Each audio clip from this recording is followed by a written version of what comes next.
Well, welcome to this week's Sofa Sermon. So glad that you could take a little bit of time to join us, and appreciate the feedback I've been getting on our Sofa Sermons. And part of what we're trying to do is simply give you something to log into on Sunday morning, especially if you're out of town or if you're still not able to attend worship. This gives you a little piece of what I'm going to be preaching in live on Sunday morning. Today we'll be in the book of Ezekiel. And before we get there, I want to mention again that we still have a need for volunteers for Vacation Bible School. So we'll put Rag's number on the screen again. I hope that you'll give Rags a call or text her and let her know if you're available. She really needs volunteers that can work with kids. And this is kindergarten through fifth grade kids. Great opportunity to give kids a great time, introduce them to more and more of the love of God and concepts about the gospel. So we all know what Vacation Bible School can mean. So we hope that more people will step up and volunteer and help us really minister to the children of our church and in our community.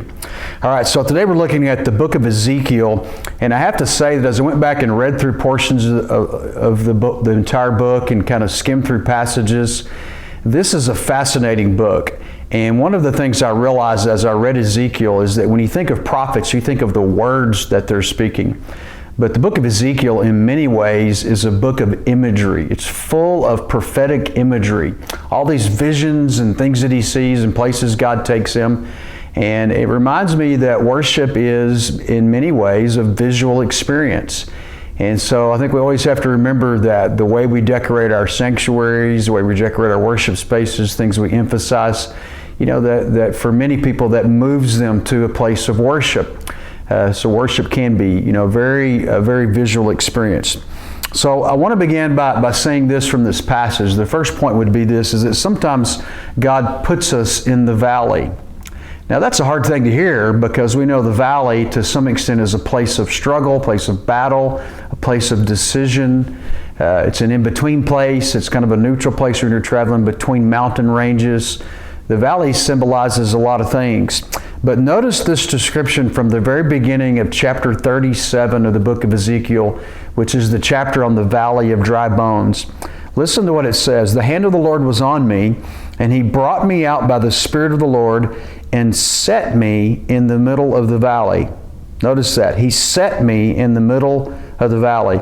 And he led me back and forth among them, and I saw a great many bones on the floor of the valley, bones that were very dry. So the first point is this: God sometimes sets us or puts us in the valley. Ezekiel didn't end up in this valley because he got lost, because his GPS malfunctioned and he took a wrong turn, right? He didn't make a mistake in travel and make a wrong turn and end up there. And he didn't end up there because it was a part of where he was going in the first place. He ended up there because God placed him there on purpose, for a purpose. He was in the middle of the valley. It was full of bones, and those bones were very dry.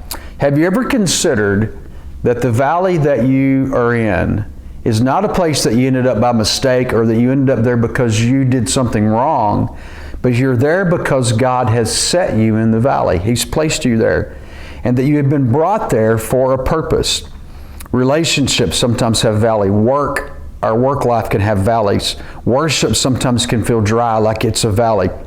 But the prophet Ezekiel doesn't come to this valley by chance, and neither do we when we come to the valleys of our lives. Sometimes the valley is an important part of our journey because it is the environment, it is the atmosphere, it is sort of the spiritual ecosystem, if you will, that is the only condition in which certain things can be accomplished in our lives. Sometimes it's worth the temporary discomfort of a season in a valley so that the work that God needs to wrought in our heart can be fully accomplished. And those are the places, I think, where the work that is done is a work that lasts in our life for a lifetime. All right? So let's remember that the changes that are made in the valley don't just stay in the valley, right? And what happens in Vegas stays in Vegas. Well, the changes that happen in the valley don't just stay in the valley because they're deep works of God and they go with us forward. And the fruit of that and the benefit of that we carry with us the rest of the life. God does not take the prophet there to just teach him certain things, but he takes him there to teach him not to see the natural condition of the bones and be dominated or overwhelmed by the condition of these bones, which represent the nation of Israel. But he goes there so he can show him that the prophecy, the word of prophecy that is breathed fresh in them, can bring hope into a hopeless situation.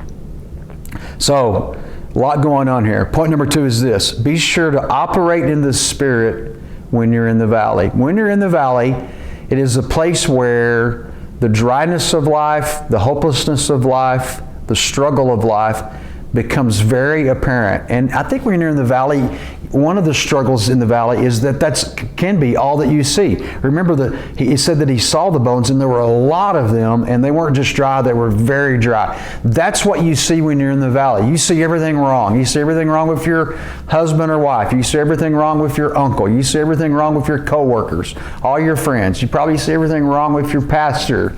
Not that would be that hard sometimes. But the valley is the place where the lack, the dryness, the inconsistencies, the failures of humanity just come alive, and it's what you see. You see how dry they are, you see how many things that are dry, and how the bones are disconnected and they are hopeless. We tend to observe with natural eyes, and when we do, we make natural conclusions.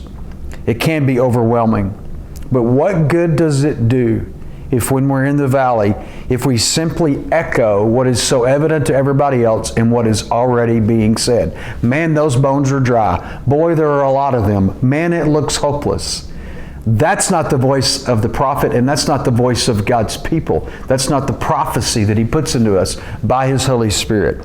We can look at a dry, hopeless, messed up, terrible situation, and in the midst of that, speak something fresh and new. And this is what we're called to do.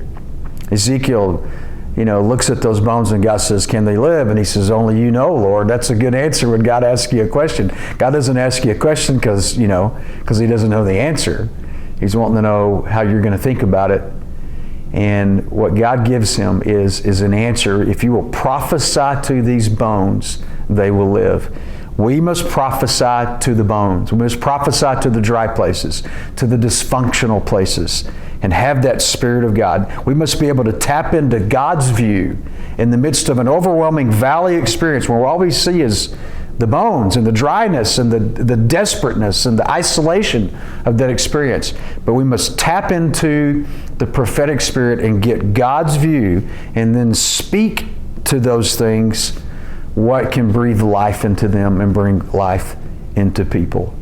Our world's in desperate need of people who walk into the valley and who aren't overwhelmed or dominated or consumed by how dry and desolate and bad the situation is, but who can look at it and tap into and see by the Spirit of God the potential of what one day will be. I pray that this Spirit would be in all of us.